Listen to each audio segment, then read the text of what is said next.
തീ കത്തി നിൽക്കുന്ന കാഴ്ചയാണ്. വരെ എനിക്ക് വിശ്വസിക്കാൻ കഴിയില്ല. ഗ്യാസ് സ്റ്റൗവിൽ നിന്ന് ഗ്യാസ് കുറ്റിയിൽ നിന്ന് ഗ്യാസ് സ്റ്റൗവിലേക്ക് വന്ന ആ കണക്ഷൻ വയറിൻ്റെ അറ്റത്ത് തീ പിടിച്ച് നിൽക്കുന്ന സ്ഥലത്ത് ഞാൻ നിന്നിട്ടും ആ തീ എനിക്ക് ഒരു ബുദ്ധിമുട്ടുമില്ലാതെ കെടുത്തി ഒരു അപകടവും ഉണ്ടാകാത്തോടെ എൻ്റെ കുടുംബത്തെയും എന്നെയും സഹായിച്ചു മാതാവ്. പേര് ബിജു, എൻ്റെ ഭാര്യ ടെസ്സി ബിജു. ഭാര്യയാണ് ഇവിടെ വന്ന് ഉടമ്പടി എടുത്തത്. ഞങ്ങൾ തലശ്ശേരി അതിരൂപതയിലെ വിജയപുരം ആശാൻകവല എന്ന് പറയുന്ന ഇടവകയിലെ അംഗങ്ങളാണ്.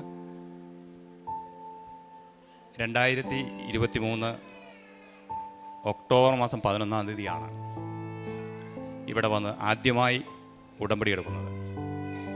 ഈ സാക്ഷ്യം ഞാൻ പറയുമ്പോൾ അതിനൊരു പ്രത്യേകതയുണ്ട്. ഇപ്പോൾ ഭാര്യ സാക്ഷ്യം പറയും എന്ന് പറഞ്ഞാണ് ഇങ്ങോട്ട് വന്നത്.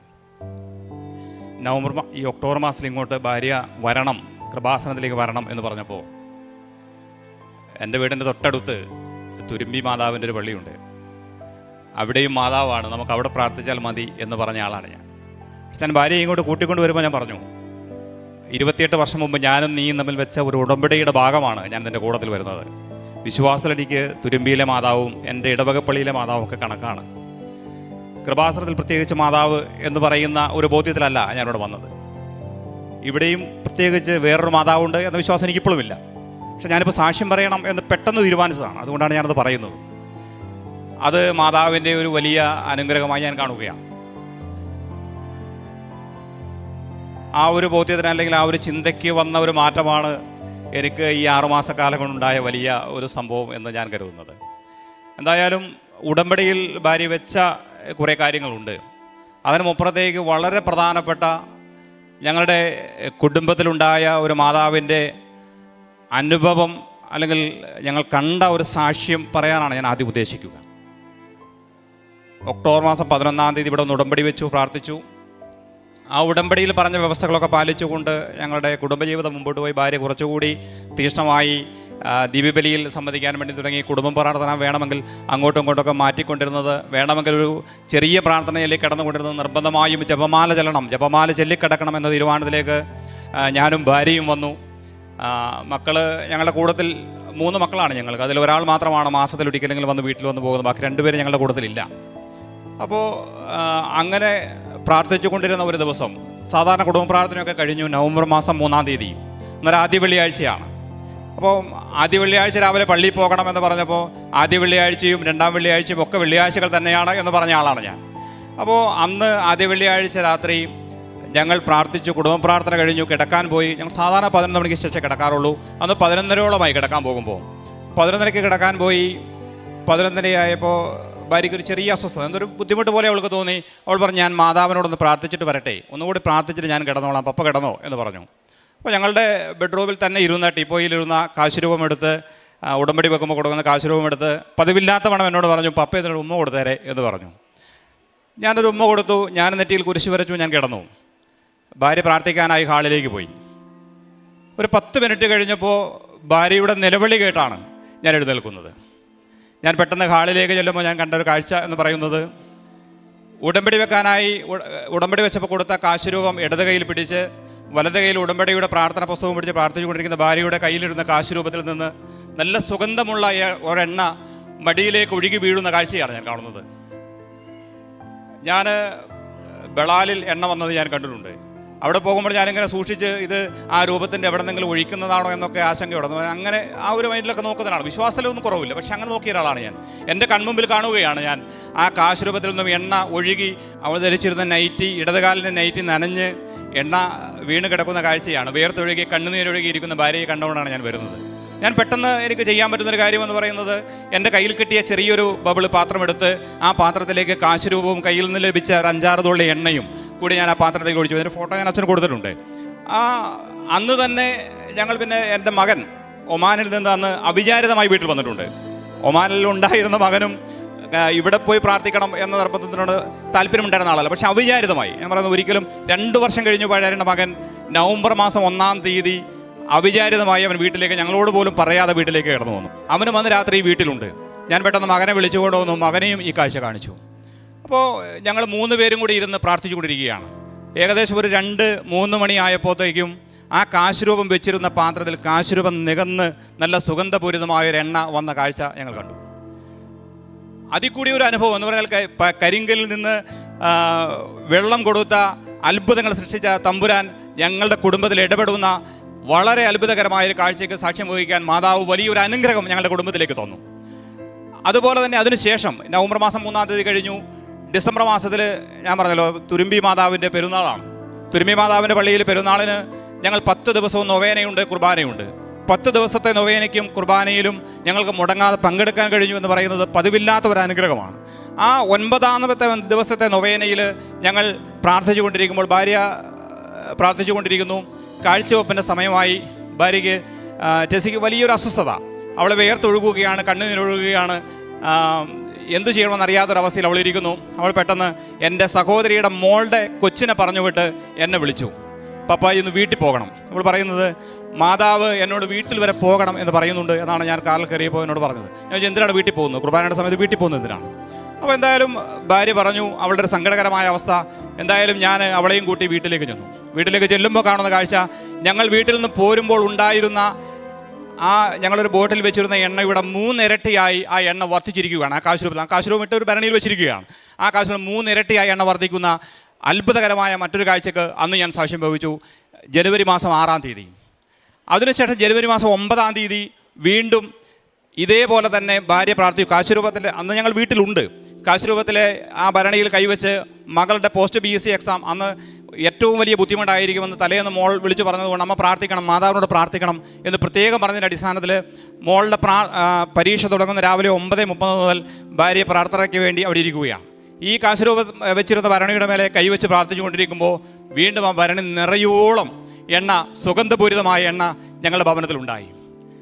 അതിനുശേഷം അങ്ങനെ വലിയ കാര്യമായ എണ്ണ വർദ്ധനമൊന്നും ഉണ്ടായിട്ടില്ല. പക്ഷേ ഞങ്ങളുടെ ജീവിതത്തിൽ ഒരുപാട് അനുഭവങ്ങൾ. ആദ്യത്തെ എണ്ണ വന്ന നവംബർ മാസം 3-ാം തീയതി കഴിഞ്ഞ് 4-ാം തീയതി ഞങ്ങളുടെ ഉടമ്പടിയിൽ വെച്ച കുറേ കാര്യങ്ങളുണ്ടായിരുന്നു. ഉടമ്പടിയിൽ ഒരു വിഷയം ഞങ്ങളുടെ സാമ്പത്തിക ബുദ്ധിമുട്ടാണ്. സാമ്പത്തികമായി കുറച്ച് കടബാധ്യതകളൊക്കെ ഉണ്ട്.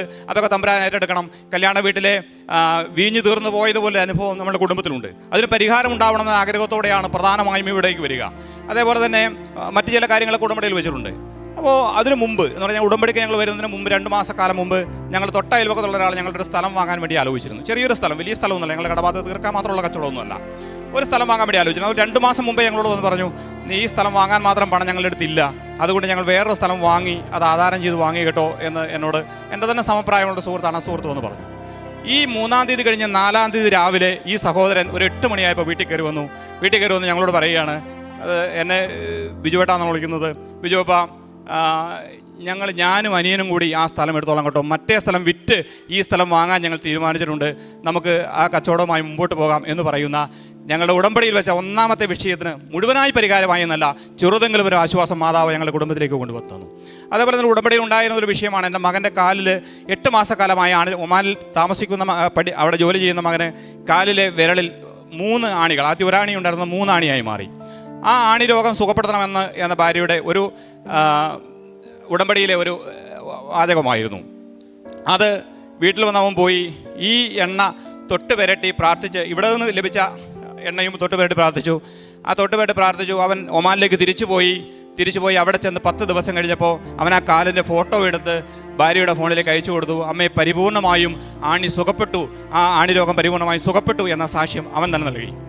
അതേപോലെ തന്നെ ഇവളുടെ ഇടതുകൈ ഒരു 5-8 വർഷക്കാലമായി തുണി പിഴിയണമെങ്കിൽ ഞാനോ അല്ലെങ്കിൽ മക്കളോ ആരെങ്കിലും സഹായിക്കണമായിരുന്നു. അപ്പോൾ വാഷിംഗ് മെഷീനിൽ ഇട്ട് പിഴിയുന്ന തുണിക്ക് അപ്പുറത്തേക്ക് മറ്റ് എന്തെങ്കിലും ഒരു തുണി പിഴിയണമെങ്കിൽ, ഷർട്ട് പശ പൊക്കണമെങ്കിൽ അങ്ങനെയൊക്കെ ഭാര്യയെ ഞാൻ കൂടി സഹായിക്കേണ്ട സാഹചര്യമായിരുന്നു 8 വർഷക്കാലമായി. ഈ ഇടതുകൈയിലിരുന്ന് അമ്മയുടെ കാശുരൂപത്തിൽ നിന്നും ആ സുഗന്ധപൂരിതമായ എണ്ണ വന്നതിന് ശേഷം ഒരു സഹായത്തിന് എനിക്ക് പോകേണ്ടി വന്നില്ല. പരിപൂർണമായും ആ കൈ സുഖപ്പെട്ട സാഹചര്യം ഞങ്ങളുടെ കുടുംബത്തിൽ ഉണ്ടാവുകയാണ്. അതും ഉടമ്പടിയിലെ ഒരു കാര്യമായിരുന്നു. അതേപോലെ തന്നെ ഉടമ്പടിയിൽ ഇല്ലാത്ത വിഷയങ്ങളിൽ അത്ഭുതകരമായ 2 സംഭവങ്ങൾ കൂടി എൻ്റെ ജീവിതത്തിൽ സംഭവിച്ച 2 കാര്യങ്ങൾ. കഴിഞ്ഞ പെസഹ ബുധനാഴ്ച വൈകുന്നേരം ഞാൻ സാധാരണ പണിയൊക്കെ കഴിഞ്ഞ് തിണ്ണയിൽ വന്ന് ഇരിക്കുകയാണ്. അതുവരെ 5:30 വരെ എല്ലാ കാര്യങ്ങളും ചെയ്ത് നടന്നിരുന്ന ഞാൻ വളരെ പെട്ടെന്ന് എൻ്റെ ഇടത് കാലിൽ ഒരു വേദന, മുട്ടിൻ്റെ അടുത്ത്. എനിക്ക് എഴുന്നേറ്റ് നടക്കാനാവുന്നില്ല, നിൽക്കാനാവുന്നില്ല, വേദനയാണ്. ഞാൻ അത്യാവശ്യം കുഴമ്പ് തിരുമ്മി ചൂട് പിടിച്ചു, ഒന്നും കുറയുന്നതേയില്ല. ഞാൻ ആസ്പത്രിയിൽ പോകാനായി എൻ്റെ ഭാര്യയുടെ ആങ്ങളയെ വിളിച്ചു. ആങ്ങളയുടെ മോനെ എനിക്ക് വണ്ടി ഓടിക്കാൻ പറ്റാത്ത സാഹചര്യമാണ്, വണ്ടി ഓടിക്കാൻ വേണ്ടി വിടാം, ആസ്പത്രിയിൽ പോകാൻ കൂട്ടുവിടാം എന്ന് പറഞ്ഞു. അവനോട് വരാൻ വേണ്ടി പറഞ്ഞു.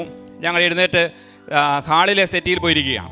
എനിക്ക് പോയി ഒന്ന് കൈ കഴുകാൻ പോലും, ഒന്ന് കാപ്പി കുടിക്കാൻ കൈ കഴുകാൻ പോലും പറ്റാത്ത അവസ്ഥ. അങ്ങനെ ഇരുന്ന ഞാൻ പെട്ടെന്ന് ഭാര്യയോട് പറഞ്ഞു, നമുക്കൊന്ന് പ്രാർത്ഥിക്കാം, എന്തായാലും പ്രാർത്ഥിച്ചിട്ട് ആസ്പത്രിയിൽ പോകാമെന്ന് പറഞ്ഞു. ഈ മാതാവിൻ്റെ എണ്ണയെടുത്തു, കാലിൽ തൂത്തു, പ്രാർത്ഥിച്ചു. ഞങ്ങൾ ഉടമ്പടി പ്രാർത്ഥന അന്നേരം ചെല്ലി. എന്തായാലും ഒരു 20-25 മിനിറ്റോടുകൂടി ഏതാണ്ട് 90% സുഖപ്പെട്ടു. ദുഃഖ വെള്ളിയാഴ്ചയും പെസഹ വ്യാഴാഴ്ചയും ആശുപത്രിയിലായിരിക്കും എന്ന് ഉറപ്പിച്ച ഞങ്ങളെ കുടുംബസമേതം ഞങ്ങൾ ആശുപത്രിയിലായിരിക്കുന്നു. കാരണം ഞാൻ ആശുപത്രിയിൽ പോയ ഭാര്യയും വരും, വീട്ടിൽ വേറെ ആരുമില്ല. ഞങ്ങൾ ദുഃഖ വെള്ളിയാഴ്ച പള്ളിയിൽ പോകാൻ കഴിയില്ല, പെസഹ വ്യാഴാഴ്ച അപ്പം മുറിക്കാൻ പോകാൻ കഴിയില്ല എന്ന് വിചാരിച്ച് ഞങ്ങൾക്ക് പെസഹ വ്യാഴാഴ്ച പള്ളിയിൽ പോകാനും ദുഃഖ വെള്ളിയാഴ്ച നടന്ന്, കാലിൽ ചെറിയൊരു പെയിൻ ബാക്കിയുണ്ടായിരുന്നു, പക്ഷെ നടന്ന് കുരിശിൻ്റെ വഴിയിൽ പങ്കെടുക്കാനും ദൈവം അനുഗ്രഹിച്ചു. ഈ എണ്ണ വഴി എന്ന ഒരു അത്ഭുതവും ഉണ്ടായി. അതേപോലെ തന്നെ വിശ്വസിക്കാനാവും. അതുകൊണ്ട് എനിക്ക് സാമാന്യബുദ്ധിക്ക് വിശ്വസിക്കാൻ കഴിയാത്തൊരു സംഭവമാണ്. ഒരു ദിവസം ഇവൾ ഹോസ്പിറ്റലിലായി. പെട്ടെന്ന് രാത്രിയിൽ ഒരു ഛർദി വന്നു, ഹോസ്പിറ്റലിൽ അഡ്മിറ്റ് ആവേണ്ടി വന്നു. ഞങ്ങൾ രണ്ടുപേരും കൂടെ ആസ്പത്രിയിൽ പോയി. പെട്ടെന്ന് ആസ്പത്രിയിൽ പോകുന്നതാണ്, വീട്ടിൽ മറ്റാരുമില്ല. ആസ്പത്രിയിൽ പിറ്റേന്ന് രാവിലെ ഞാൻ ഇവളുടെ ഡ്രസ്സ് എടുക്കാനും അത്യാവശ്യം വീട്ടിൽ പട്ടിയുണ്ട്, പട്ടിക്ക് തീറ്റ കൊടുക്കാനൊക്കെ ഞാൻ വീട്ടിലേക്ക് വന്നു. വീട്ടിൽ വന്നു സ്റ്റൗ കത്തിച്ചു. സ്റ്റൗവിൽ കുക്കർ വെച്ചു. കുക്കറിൽ അരി തീയലിട്ടു. അരി തീയലിട്ട് ഞാനുള്ള ഡ്രസ്സൊക്കെ നോക്കി എന്നതാണ് ഏതൊക്കെ ഡ്രസ്സാണ് കൊണ്ടുവരേണ്ടതെന്ന് ഞാൻ വീഡിയോ കോൾ ചെയ്ത് സംസാരിച്ചുകൊണ്ടിരിക്കുമ്പോൾ ഭാര്യ ചോദിച്ചു, കുക്കറിൻ്റെ ഒച്ച കേട്ടു. കുക്കറിൻ്റെ ഒച്ച കേട്ടപ്പോൾ എന്താണ് തീയെ വെച്ചിരിക്കുന്നത്? ഞാൻ പട്ടിക്ക് തീറ്റ വെച്ചിരിക്കുന്നതാണെന്ന് പറഞ്ഞു. അത് വെന്ത് കാണുമ്പോൾ പോയി ഓഫാക്ക് എന്ന് എന്നോട് പറഞ്ഞപ്പോൾ ഞാൻ അപ്പം തന്നെ ഓഫാക്കാൻ വേണ്ടി പോയി. ഓഫാക്കാൻ വേണ്ടി പോകുമ്പോൾ ഞാൻ അവിടെ ചെല്ലുമ്പോൾ കണ്ടൊരു കാഴ്ച എന്ന് പറയുന്നത്, ഗ്യാസ് സ്റ്റവിൽ നിന്ന് ഗ്യാസ് കുറ്റിയിലേക്ക് കൊടുത്തിരിക്കുന്ന ഗ്യാസ് കണക്ഷൻ വയറിൻ്റെ അറ്റത്ത് തീ കത്തി നിൽക്കുന്ന കാഴ്ചയാണ്. വരെ എനിക്ക് വിശ്വസിക്കാൻ കഴിയില്ല. ഗ്യാസ് സ്റ്റൗവിൽ നിന്ന് ഗ്യാസ് കുറ്റിയിൽ നിന്ന് ഗ്യാസ് സ്റ്റൗവിലേക്ക് വന്ന് ആ കണക്ഷൻ വയറിൻ്റെ അറ്റത്ത് തീ പിടിച്ച് നിൽക്കുന്ന സ്ഥലത്ത് ഞാൻ നിന്നിട്ടും ആ തീ എനിക്ക് ഒരു ബുദ്ധിമുട്ടുമില്ലാതെ കെടുത്തി ഒരു അപകടവും ഉണ്ടാകാത്തതുകൊണ്ട് എൻ്റെ കുടുംബത്തെയും എന്നെയും സഹായിച്ചു മാതാവിൻ്റെ സാന്നിധ്യമുള്ള വീടായതുകൊണ്ടാണ് അത് അങ്ങനെ സംഭവിച്ചത്. കാരണം ഇല്ലെങ്കിൽ ഗ്യാസ് കുറ്റിയിലേക്ക് തീ കടന്നു പോകാൻ ഒരു ബുദ്ധിമുട്ട് അനുഭവപ്പെടേണ്ട ആവശ്യമില്ല, അവിടെ തടഞ്ഞു നിൽക്കേണ്ട ആവശ്യമില്ല. അത്രമാത്രം അത്ഭുതകരമായൊരു സംഭവം എൻ്റെ വീട്ടിൽ, എൻ്റെ മാത്രം സംഘം, മറ്റാരും അതിന് സാക്ഷിയില്ല. ഞാനും തമ്പുരാനും മാത്രമാണ് ആ വിഷയത്തിന് സാക്ഷി. പക്ഷേ അന്ന് വയറ് മാറ്റേണ്ടി വന്നു എന്നുള്ളതല്ലാതെ മറ്റൊന്നും സംഭവിച്ചില്ല. അങ്ങനെ ഒരുപാട് അനുഭവങ്ങൾ മാതാവ് ഞങ്ങളുടെ കുടുംബത്തിലേക്ക് നൽകിയിട്ടുണ്ട്. ഏതാണ്ട് പ്രധാനപ്പെട്ട കാര്യങ്ങളൊക്കെ ഞങ്ങളുടെ ജീവിതത്തിൽ സംഭവിച്ച, അല്ലാതെ മറ്റു കാര്യങ്ങളൊക്കെ സംഭവിച്ചിട്ടുണ്ട്. ചെറുതും വലുതുമായ ഒരുപാട് കാര്യങ്ങൾ സംഭവിച്ചിട്ടുണ്ട്.